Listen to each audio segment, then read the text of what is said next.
Olá, amigo e amiga. Vamos meditar numa palavra que é muito importante para nós, pois dentro de nós existe um conflito e muitas dúvidas às vezes, e que a gente fica aí às vezes com medo de estar agindo errado ou não saber como dominar uma situação que a gente não quer viver. A palavra de Deus fala na carta de Paulo aos Romanos, capítulo 6, versículo 14, ele diz assim: porque o pecado não terá domínio sobre vós, pois não estáis debaixo da lei, e sim da graça. Aqui ele já traz algo interessante sobre o que nos derruba e o que nos levanta. E ele está dizendo que o pecado não é para nos dominar, porque nós não estamos debaixo da lei, mas sim debaixo da graça. E nós descobrimos através da palavra que o pecado, a força dele está na lei. Porque sem a lei não se tem conhecimento de pecado, ou não se tem consciência de pecado. E por causa da lei, daquilo que a lei mostra que não se deve, que não é bom, que é prejudicial, que é maligno, que é contrário, que é maléfico, então a lei mostra essas coisas. E quando essas coisas existem, foi a lei que nos informou, e esta lei também, mesmo trazendo a nós esclarecimento, o pecado também faz uso da lei. Olha o que Paulo fala aos Coríntios, lá no capítulo 15, no versículo 56, Paulo diz assim: o aguilhão da morte é o pecado, e a força do pecado é a lei. Então aqui nós vemos que a morte, ela veio a existir por causa do pecado. E o pecado veio a se tornar claro, notório, discernido, esclarecido pela lei.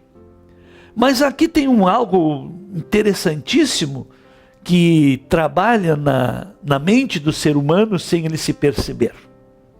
Porque nós trazemos essa natureza pecaminosa, temos na nossa genética, nós temos como herança o pecado, como legado hereditário o pecado, como cultura também trazida na vida, nos convívios sociais e até familiares, trazemos também o pecado.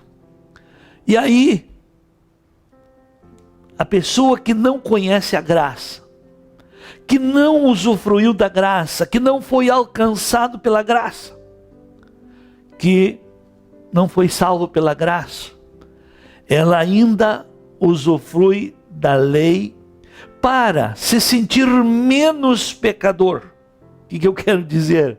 Que o ser humano, que vive no pecado, ele se molda, ou melhor, ele se espelha em quem está pior. Então ele não vê o pecado dele, ele vê o dos outros.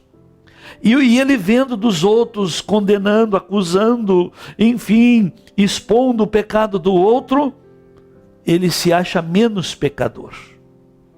Isso está errado. Isso não leva a um final feliz, isso não constrói a eternidade ou uma vida eterna para si. Constrói um engano momentâneo, terreno, que cada um, da maneira que negocia com a sua consciência, vai fazendo. Mas observe o que Paulo fala aos Romanos capítulo 5, versículo 20 e 21. Olha o que Paulo diz: sobreveio a lei para que avultasse a ofensa, mas onde abundou o pecado, superabundou a graça. Sobreveio a lei para que avultasse, para que se tornasse claro os erros, os desvios, o mal, as malignidades, as coisas erradas. Então a lei veio para mostrar o estrago que a desobediência, que os desvios, que o sair do propósito causa. Então a lei veio para isso. Mas a graça veio para solucionar, pois a própria palavra diz que onde abundou o pecado, onde uma vida foi vivida dentro de coisas erradas, ela pode, pela graça, mudar. Vez de você agora procurar erros nos outros para se sentir menos errado, procure as virtudes nos outros para também inspirar o seu crescimento, seu aperfeiçoamento, sua justificação e sua santificação.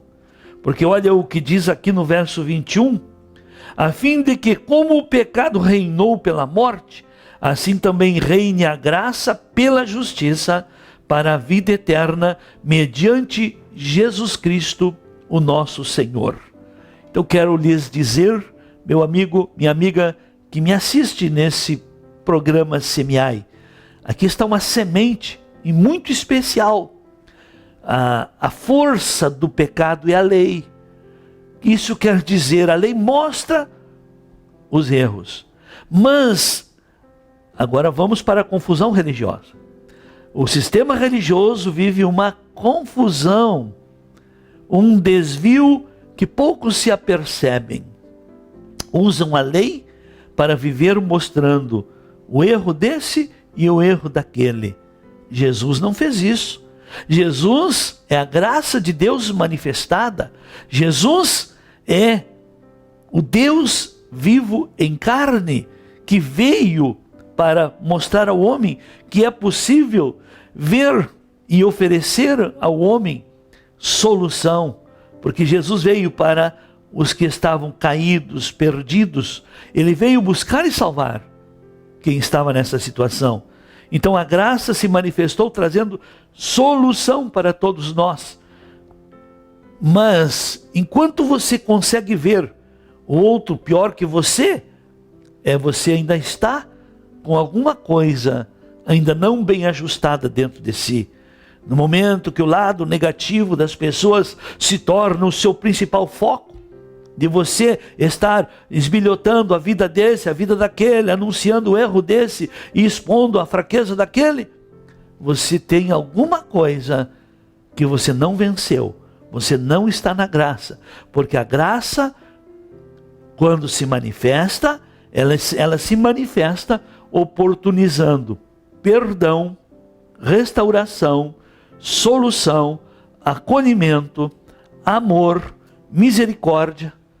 E é dessa maneira que Deus veio então fazer com que aquela pessoa que só tinha coisa negativa, ela, através da graça, ela se torne uma pessoa produtiva, positiva, benéfica, abençoadora, servidora.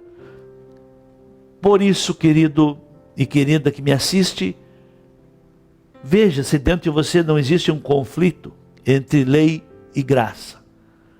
A força do pecado é a lei. E as pessoas que ainda têm atitudes de estar vendo o seu próximo na ótica da lei, não conseguem se libertar do pecado. Mas as pessoas que recebem a graça, entendem a graça e se tornam graça, solução na vida dos outros, são pessoas que se fortalecem em Deus e as virtudes de Deus começam a serem tiradas para fora e frutificar na vida. Então não esqueçamos, a força do pecado é a lei que mostra, é a lei que dá, mas a força do cristão é a graça que dá. Então faça uma escolha, procure descobrir a graça, procure entender a graça, procure receber a graça, procure viver na graça, que você estará sempre caminhando numa direção de solução, não só para você, mas aonde você está e a quem você serve. Deus o abençoe e que a graça lhe proporcione uma semana de vitória e que você não esteja mais debaixo de um domínio negativo, mas sim de uma busca positiva para ser melhor. Deus o abençoe.